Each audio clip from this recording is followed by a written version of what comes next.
incel QAnon 4chan Snyder cut motherfuckers want to get on a line now?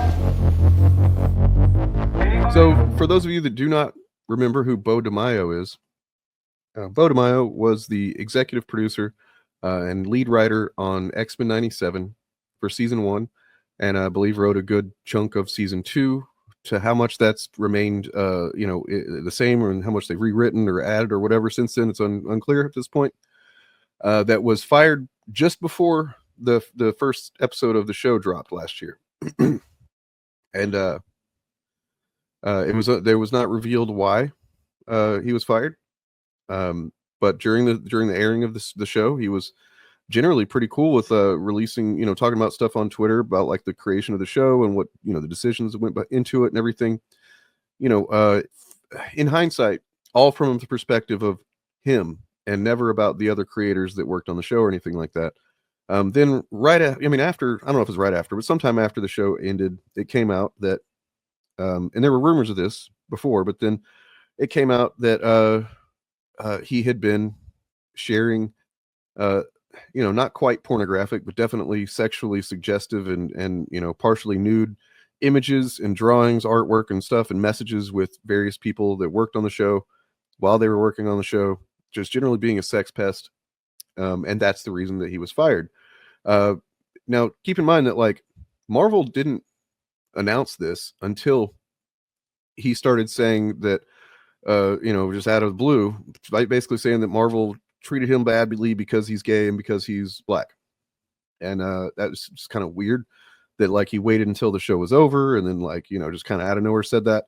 And that's when Marvel and, others were like, yeah, it's because he, the reason he was fired was this stuff. And so it seemed like him trying to get ahead of what he knew was going to come out about his actions, I'm not going to say on the set, but in the production offices of the show.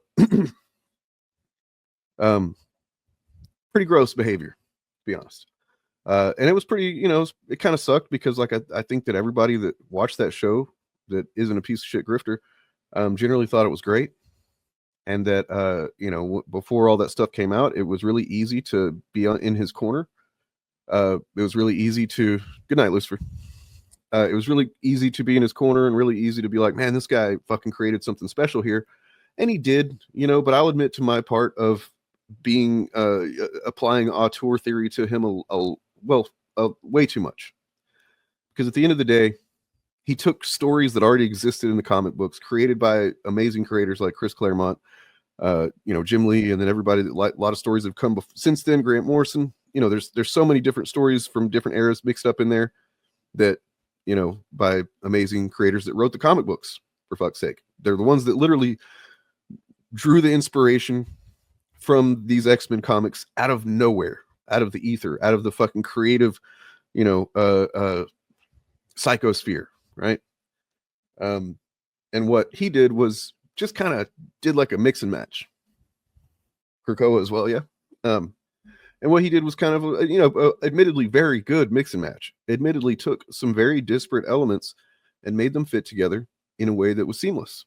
That the season was excellent. Emphasis on X. But at the end of the day, I don't think that requires as much talent as he was probably presenting himself to, have exerted. Not to mention the many, many hundreds of other people that worked on the show after the lead writer, including other writers, including because, there's anyway. Point being that I admit to my part in, being a little starry-eyed for the amount that he contributed to the show. And that gets right to the heart of what we're going to be talking about with both Ethan Van Sciver and Rob Liefeld today. That being, this came up today. So, Ethan saying, thank you for getting his creation, Glob Herman, in X-Men 97. Very exciting. Well, I mean, look, I'm a fucking Glob head, man. I fucking love Glob Herman. All right. He's one of the coolest characters that doesn't really serve a whole lot of purpose. And there's several of those within the X-Men universe, but he's really, really good. Fucking special creation, I think. But then the follow-up there, I mean, the reply to this is, Beau DeMayo saying, "Dude, bowing down to you. Your work has inspired me more than you know. Totally making my day." Well, I mean, I'm wondering if it's his Green Lantern work or some other work that he's done, that Ethan has done, that is inspiring Beau, because Beau should be aware Ethan hardly had any influence on X-Men comics. Okay, and this gets into the discussion of who deserves more credit as far as artists or writers or whatever. But is anybody aware of who was writing the comics at the time that Ethan was drawing a few issues? Because he only drew a handful. I know some of you know. I know PR Deadpool knows. I know several of you know, but I'm just curious if it's obvious who was the writer at this point that Ethan was working in X-Men. Okay, I'll tell you. It was Grant Morrison. This was during Grant Morrison's, era-defining run. Like, and yeah, Screwface, I knew you'd get it. And when you think about Grant Morrison's body of work, when you think about their body of work, and if I forget to say they them, please let me know. Then you'll recognize, like, from Doom Patrol, Miracle Man, various other things, that like he tends to write characters, and he, at least not all the characters that he writes, but he's very good at and is known somewhat for writing characters that are disability coded. Okay. And what I mean by that is, in the same vein as the Thing is disability coded from a, disability point of view. Like, he's not a superhero that has powers. I mean, his powers do help him and gives him superpowers, sure, but he's also got this other aspect of it, which X-Men are often defined by. But essentially, Ethan Van Sciver drew Glob Herman. And, there's no way to know this without hearing from Grant Morrison themselves, because I won't take Ethan's word for it. But I'm willing to bet that the idea, the concept of Glob Herman came before the drawing of Glob Herman. And even if it was just like, Ethan, here, I want to draw this character. For anybody that's not aware, I'll bring up Glob Herman. Let's see what he looks like. You should know. Come on now. You got to know about Glob by now. Got to know.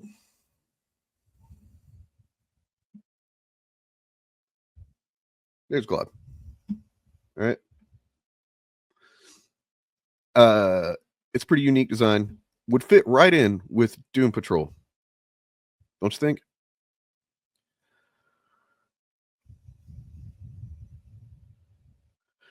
I mean, auteur theory. I mean, that's been a discussion before. I don't believe in auteur theory. Really, it's not like I was thinking of. I wasn't thinking of Beau as legitimately an auteur of X-Men '97, but I was just kind of giving you the general frame of mind that I was applying too much credit to him. Glob Herman's a Chad. Fuck yeah. He's a cool character. That characterization, by the way, and Ethan wouldn't want you to be thinking about this. Characterization is not something that's drawn by the penciler. Characterization is, for one, it's established by the person who writes the thing. If there is indeed a separate writer, if you're talking about Spawn, yeah, the characterization was created by Todd McFarlane. You know what I mean? Unless you want to say that maybe he's a little bit of a mixture of Batman and Ghost Rider. In that case, you could say that Todd McFarlane didn't really, but we won't go down that rabbit hole right now. But Spawn, at least in his early issues, was definitely, to me, he read like a mixture of Batman and Ghost Rider.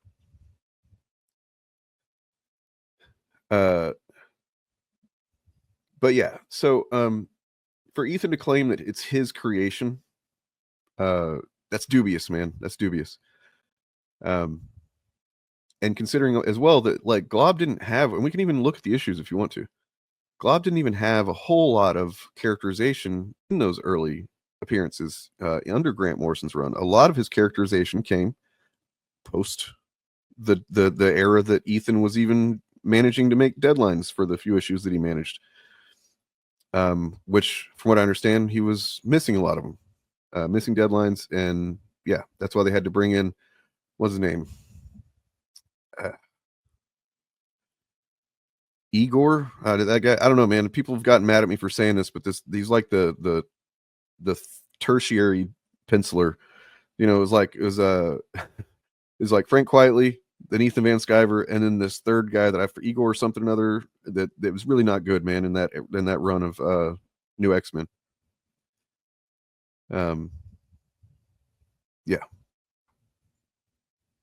Yeah, Igor Cordy, thank you. Yeah, he was basically just Quentin Quire's henchman.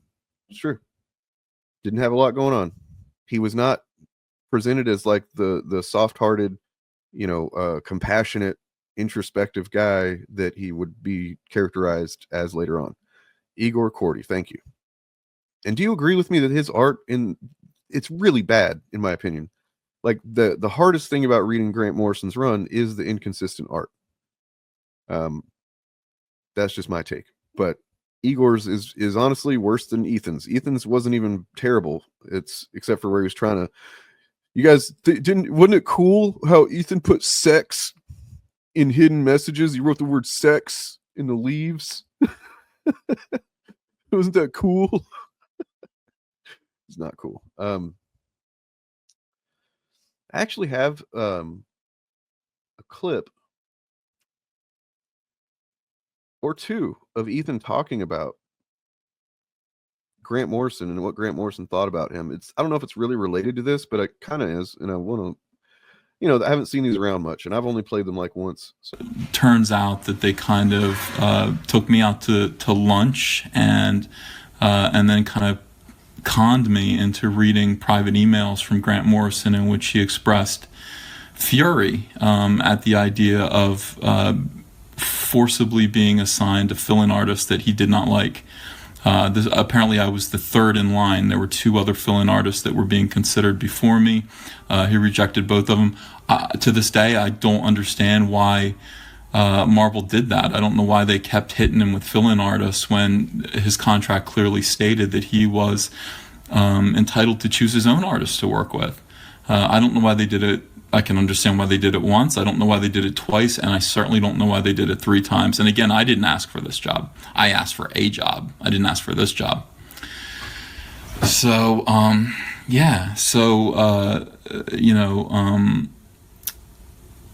anyway, this was a hell of a way to find out that not only did a writer that you respect not really like your work very much, but that your editors had both been lying to you. Has anybody else noticed that Ethan was much more soft-spoken? And I think this is much more who Ethan really is, without all the performativity of like how he's become now. Yeah, it's. I don't really know when this was. Honestly, don't. I'm thinking probably sometime 2016, 2017. That's my guess. I really don't know. Because I've got another one that's from the same era, I believe, that he's actually on camera, and he's when he basically just like destroys the whole idea that Comicsgate was built on. That's this right here. Another discussion on Twitter about why don't more Republicans work in comics? And is it because they're blacklisted? Is it because nobody will hire them? Is it, and those that are like, could you be an established Republican and then find work in comics? Or like, people have a really weird idea about how this industry works. There isn't some Illuminati, some secret cabal. There's not. What about the what is it, the Whisper Network? Thought there was a Whisper Network. And I thought that it was biased against conservatives, especially the MAGA types, right? That runs things. There are bad actors, and I think it's been encouraging to see some of those bad actors kind of get shown the door recently. Here he is celebrating cancel culture. Okay. Shown the door recently. But for the most part, there's no conspiracy. Yes, you can be an out Republican. You could be an out conservative and work in comics. You can. I'm living proof of it. You're allowed to be who you are and work in comics. The great thing about the arts is that despite what sometimes it seems, conformity isn't actually the norm. I mean, when I went to high. I mean, man, like that's legitimately everything opposite of what he said. Pretty much, it's almost like the day after this or something. He decided, you know what? No, you know what it was he got shown accountability for his fucking actions on the internet. As we talked about when I spoke with him, he did not get his contract renewed. He didn't get fired. That's not getting fired. That's not getting your contract renewed. Contractors in any industry understand that that's, really you should kind of like you should expect that you might not get your contract renewed. If you're a roofer, you can't fucking, expect that the people are going to hire you over and over again, that they're going to want you to do, you do the best job you can. You spread your name out there. You get your work out there and make sure that people like working with you and like, that you meet your deadlines, that you're not a fucking asshole. And apparently Ethan was not good at those by all accounts. He's not good at meeting deadlines. He was kind of an asshole to work with, increasingly so, according to a couple of people. And then he didn't get his contract renewed after several incidents that I'm sure he was, called to the office for, principal's office. And they gave him a slap on the wrist. Hey, don't fucking, you're DC, you're a public facing artist working for DC on our highest profile comic books. Please don't tell people to kill themselves because you disagree with them politically. Please, stuff like that. And he would go, oh, okay, yeah, sure.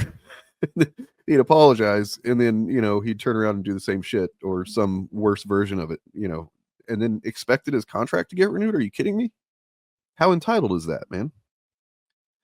Anyway, that's whenever his tune changed from this, where he's like, no, of course there's no conformity.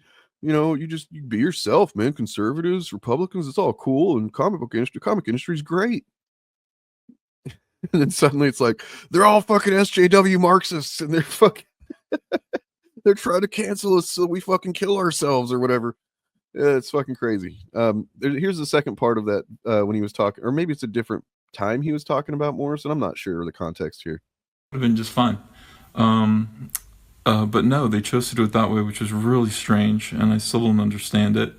And I kind of retaliated by here he goes. This is his big retaliation, and expects people to want to work with him when he retaliates to some perceived slight by doing this. Performance art, which is what I kind of tend to do, by hiding the word sex, as all through issue 118, as they do in subliminal advertising, and then leaking it to Wizard Magazine anonymously. And they did articles, other people did articles, and when they came to me about it, I denied it. I said, it's not there. Like, did you hear that? He just admitted to the whole thing. That he just loves fucking, trolling people with like the lamest trolls. His trolls have gotten more sophisticated since then, I believe. He got his little army of war campaign that now is like an army that's against him.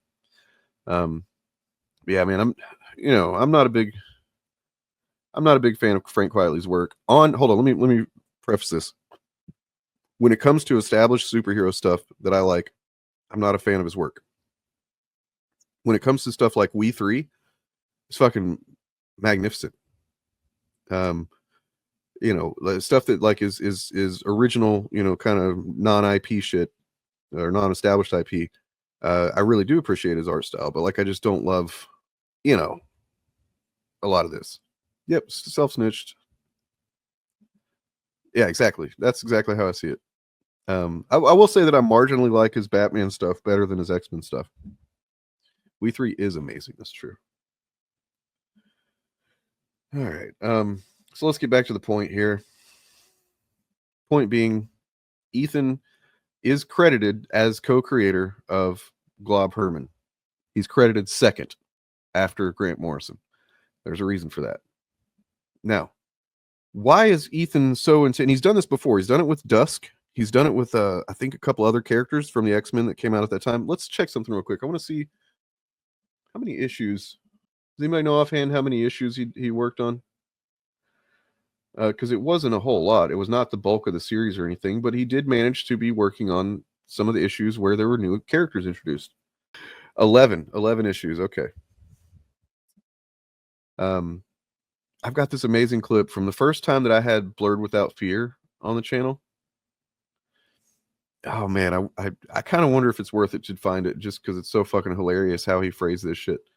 I'm gonna do it. I'm gonna look it up. But like, Blurred Without Fear was on my channel for the first time, and this was 2021 maybe, 2020. I don't remember. It was a while back.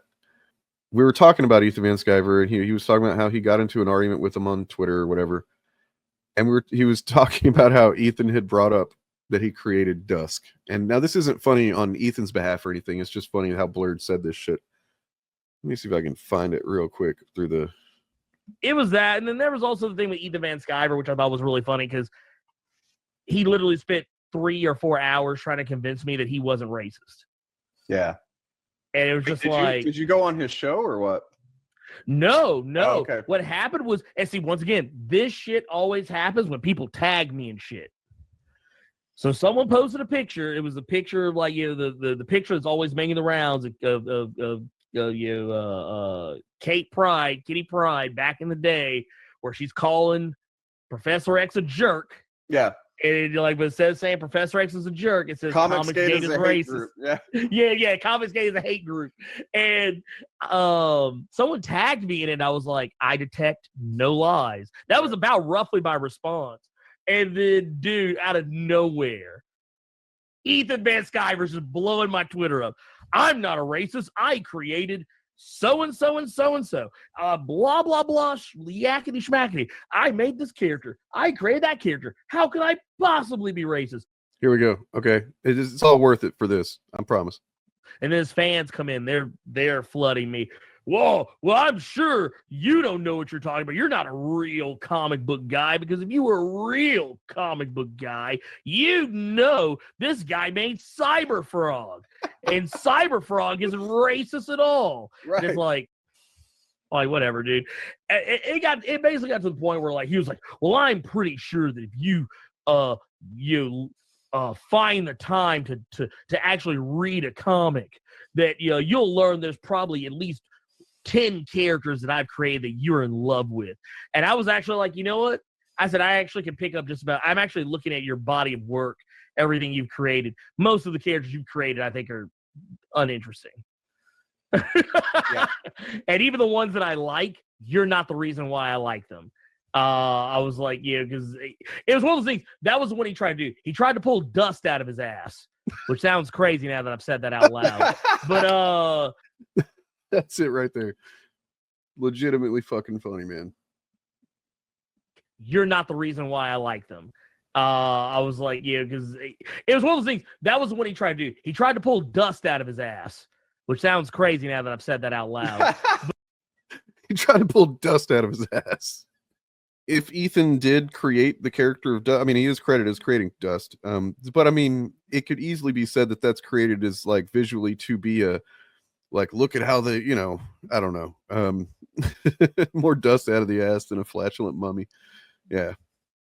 I mean, Dust is not inherently a problematic character, but when created by someone who has expressed plenty of, anti-Muslim, anti-Arabic sentiment in his day, you could see that he might have intended it a different way, or he might have been seeing it a different way when he drew it. You know what I mean? Like, oh, Sharia law. Had those people that they always talk about Sharia law. Meanwhile, we've got, Trump is about to try and fucking sign some stuff into law to prevent any kind of anti-Christian bias, right?